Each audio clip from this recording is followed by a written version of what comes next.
Bismillahirrahmanirrahim.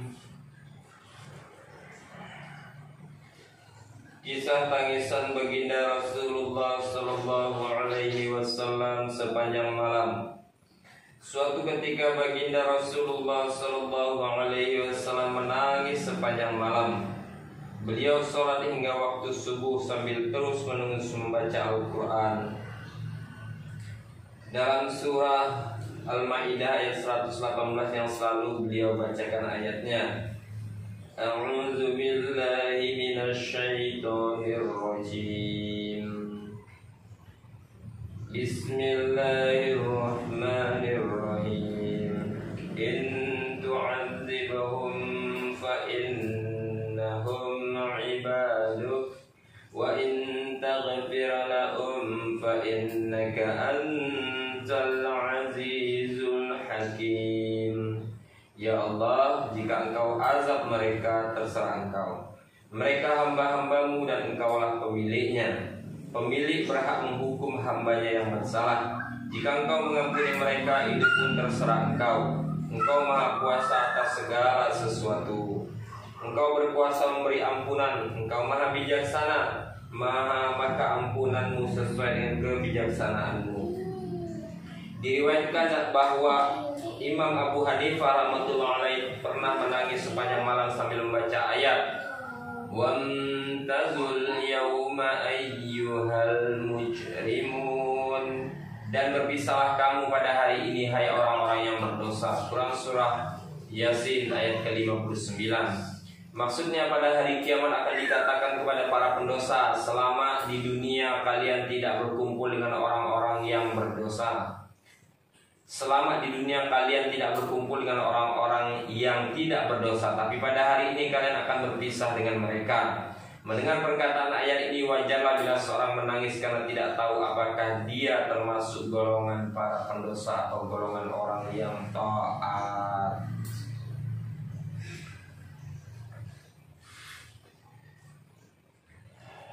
Fadilah sholat, bergegas sholat dalam setiap musibah. Hadis kelima, An Hudzaifah radhiyallahu anhu qala kana Rasulullah sallallahu alaihi wasallam idza hazabahu amrun fazi'a ila shalah. Dari Sayyidina Hudzaifah radhiyallahu anhu, ia berkata, apabila baginda Rasulullah sallallahu alaihi wasallam menemui suatu kesulitan, maka Rasulullah SAW bergegas mengerjakan sholat. Hadis riwayat Ahmad, Abu Daud dari kitab Durrul Mansur. Dari Sayyidina Hudzaifah radhiyallahu anhu, ia berkata, apabila baginda Rasulullah SAW menemui suatu kesulitan, maka beliau bergegas mengerjakan sholat. Hadis riwayat Ahmad, Abu Daud dari kitab Durrul Mansur. Sholat adalah rahmat Allah Subhanahu wa Ta'ala yang besar. Mencari penyelesaian dengan sholat ketika menghadapi setiap kesulitan berarti mendatangkan rahmat Allah Subhanahu wa Ta'ala. Jika rahmat Allah Subhanahu wa Ta'ala datang, tidak ada lagi kesulitan yang tersisa. Banyak riwayat yang menyebutkan tentang hal ini. Para sahabat radhiyallahu anhum yang selalu mengikuti setiap langkah baginda Nabi sallallahu alaihi wasallam juga sering melakukannya. Sayyidina Abu Darda radhiyallahu anhu berkata, jika terjadi angin topan, baginda Rasulullah SAW bergegas masuk masjid dan tidak akan keluar dari masjid sebelum angin reda. Jika terjadi angin topan, baginda Rasulullah SAW bergegas masuk masjid dan tidak akan keluar dari masjid sebelum angin reda. Demikian juga ketika terjadi gerhana matahari atau bulan, baginda Rasulullah SAW bergegas mengerjakan sholat. Sayyidina Su'aib radhiyallahu anhu meriwayatkan dari baginda Nabi SAW, beliau bersabda, para Nabi alaihissalam setiap kali menghadapi kesulitan akan bergegas melaksanakan sholat. Suatu ketika dalam perjalanan, Sayyidina Ibnu Abbas radhiyallahu anhu mendapat kabar bahwa anaknya telah meninggal dunia. Ia segera turun dari untanya kemudian sholat 2 rakaat lalu membaca Inna lillahi wa inna ilaihi raji'un. Sesungguhnya kami adalah milik Allah dan akan kepadanya lah kami kembali. Setelah itu ia berkata, aku telah melaksanakan apa yang diperintahkan oleh Allah Subhanahu wa Ta'ala dalam Al-Quran. wasta'inu bis-sabri was-shalah. Dan carilah pertolongan Allah Subhanahu wa taala dengan sabar dan salat. Quran surah Al-Baqarah ayat ke-45. Terdapat kisah lain mengenai Sayyidina Ibnu Abbas radhiyallahu anhu saat dalam perjalanan ia mendapatkan berita kematian saudaranya yang bernama Sayyidina Qutsam radhiyallahu anhu. Ia segera turun dari untanya dan mengerjakan sholat 2 rakaat di pinggir jalan. Ia berdoa cukup lama dan dalam tasyahudnya. Kemudian ia berdiri untuk melanjutkan perjalanannya seraya membaca ayat Quran. Wasta'inu bis-sabri was-shalah wa innaha lakabiratun illa 'alal khashiin. Dan carilah pertolongan Allah Subhanahu wa taala dengan sabar dan salat. Dan sesungguhnya salat itu sangat berat kecuali bagi orang-orang yang khusyuk. Kitab Fadilah Tabligh. Hadis keempat.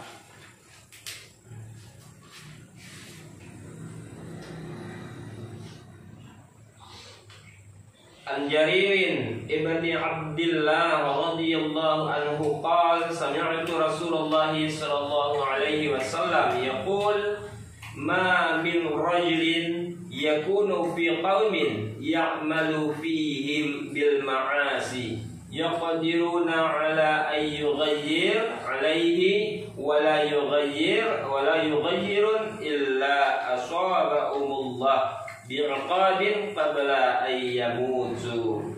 Dari Sayyidina Jarir bin Abdillah radhiyallahu anhu ia berkata, aku mendengar baginda Rasulullah sallallahu alaihi wasallam bersabda, jika ada seorang yang berbuat maksiat di suatu kaum sedangkan kaum itu mampu menghentikannya, tetapi mereka tidak mau menghentikannya, maka Allah Subhanahu wa taala akan menimpakan kepada mereka bencana di dunia ini sebelum mereka mati. Dari Sayyidina Jarir bin Abdillah radhiyallahu anhu ia berkata, aku mendengar baginda Rasulullah SAW bersabda, jika ada seorang yang berbuat maksiat di suatu kaum sedangkan kaum itu mampu menghentikannya tetapi mereka tidak menghentikannya, maka Allah Subhanahu wa taala akan menimpakan kepada mereka bencana di dunia ini sebelum mereka mati. Hadis riwayat Abu Daud, Ibnu Majah, Ibnu Hibban, Al-Ashabani dari kitab At-Tarikh. Wahai sahabat-sahabatku yang ikhlas menginginkan kemajuan umat Islam dan agamanya, kini saudara-saudara dengan jelas telah mengetahui apa yang menjadi penyebab kemerosotan kita. Setiap orang tidak usah melihat orang lain atau temannya. Lihatlah sejenak kemaksiatan yang dilakukan oleh anak-anak, keluarga dan bawahan kita. Kemungkaran benar terbuka di hadapan mata kita. Namun sudahkah kita berusaha menghentikannya? Jangankan menghentikan, keinginan ke arah itu pun ada ataupun tidak. Atau adakah terlintas dalam hati kita mengenai bahaya yang akan menimpa anak kesayangan kita? Jika anak-anak kita terlibat dalam suatu kegiatan bertentangan dengan pemerintah atau dia hadir dalam suatu pertemuan politik, maka kita akan merasa sangat cemas dan kita akan berusaha mengingatkan serta melarangnya. Bukan hanya mengkhawatirkan nasib anak-anak kita, tetapi juga mengkhawatirkan kehormatan kita. Sebaiknya jika anak-anak kita melanggar perintah Allah Subhanahu wa taala, apa kita bersikap sama sebagaimana kita mencegah mereka ketika melanggar peraturan pemerintah manusia yang sementara ini. Kadang-kala saudara mengetahui bahwa anak-anak kesayangan saudara sudah menjadi penggemar permainan kartu atau catur, serta sering meninggalkan sholat. Namun sangat disayangkan tidak ada sepatah kata peringatan pun yang keluar dari mulut saudara, walaupun hanya sekedar mengatakan, apa yang kamu lakukan itu bukan budaya seorang muslim. Padahal saudara juga telah diperintahkan untuk meninggalkan makan dan minum dengan pelaku maksiat sebagaimana dalam hadis sebelumnya.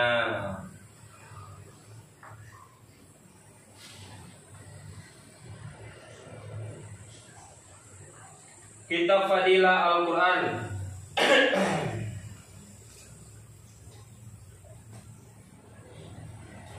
Membersihkan karat di hati dengan membaca Al-Quran. Hadis ke-19. Ali bin Umar radhiyallahu anhu maqal qala Rasulullah sallallahu alaihi wasallam, inna hazihil qulub tasda kama yasda'ul hadid idza asabahul ma' qila ya Rasulullah wa majila'uha qal kasratu zikri al-maut wa tilawatul Quran.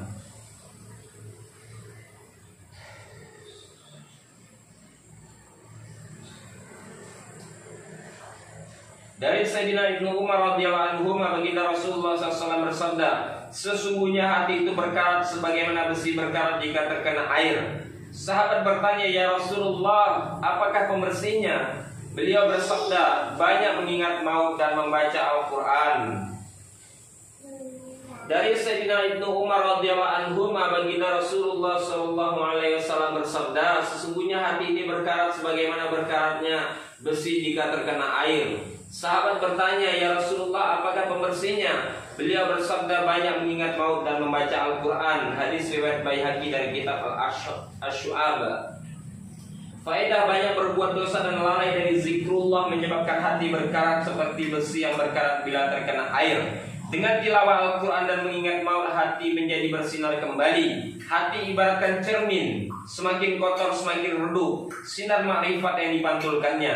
Sebaliknya semakin bersih semakin terang pantulan sinar makrifatnya. Oleh sebab itu, barang siapa terperosok dalam godaan nafsu, maksiat dan tipu daya setan, ia akan terjauh dari ma'rifatullah. Untuk membersihkan hati yang kotor, para ulama suluk atau tasawuf menganjurkan agar melakukan mujahadah, riyadhah, zikrullah, dan sibuk beribadah. Disebutkan dalam sebuah hadis bahwa jika seorang hamba berbuat dosa, maka timbul satu titik hitam di hatinya. Jika ia sungguh-sungguh bertaubat, maka titik hitam itu akan hilang. Sebaliknya, jika ia melakukan dosa lain, maka akan muncul titik hitam lain. Dan demikian seterusnya. Jika dosa yang telah dilakukan begitu banyak, maka hatinya akan menjadi hitam, sehingga hilanglah keinginan terhadap kebaikan. Bahkan hatinya akan selalu condong ke arah kejahatan. Semoga Allah Subhanahu wa ta'ala menjaga diri kita dari hal yang demikian. Al-Quran telah menyebutkan tentang hal ini dalam ayat, Kalla bal rana ala qulubihim ma kanu yaksibun. Sekali-kali tidak.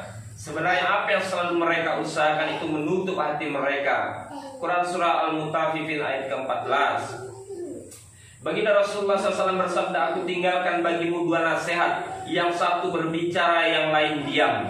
Yang berbicara itu Al-Quran, dan yang diam itu mengingat maut. Nasihat-nasihat beliau itu akan bernilai bagi mereka yang siap menerima, menganggapnya penting. Sedangkan bagi mereka yang menilai bahwa agama itu tidak berharga dan hanya menghalangi kemajuan, tentu ia tidak akan pedulikan nasihat tersebut, apalagi akan mengamalkannya. Syekh Hasan Basri rahmatullah alaih berkata, orang-orang dahulu memahami Al-Quran itu seperti firman Allah Subhanahu wa ta'ala untuk diri kita. Sepanjang malam mereka bertafakur dan bertadabbur terhadap Al-Quran, dan sepanjang siang mereka sibuk mengamalkannya. Sedangkan kalian hanya perhatikan huruf, fathah, kasrah, dan dhammahnya, tetapi tidak menganggapnya sebagai firman Raja atau Allah Subhanahu wa ta'ala untuk diri kalian, sehingga kalian tidak bertafakur dan bertadabbur dengannya. Alhamdulillah telah kita mendengarkan beberapa hadis Nabi Sallallahu Alaihi Wasallam. Apa yang kita dengar ini kita niat amal dan sampaikan. Insyaallah. Insyaallah. Subhanallah bihamdi, subhanallah bihamdi. Umar, insyaallah. Insyaallah. Boleh. Wah.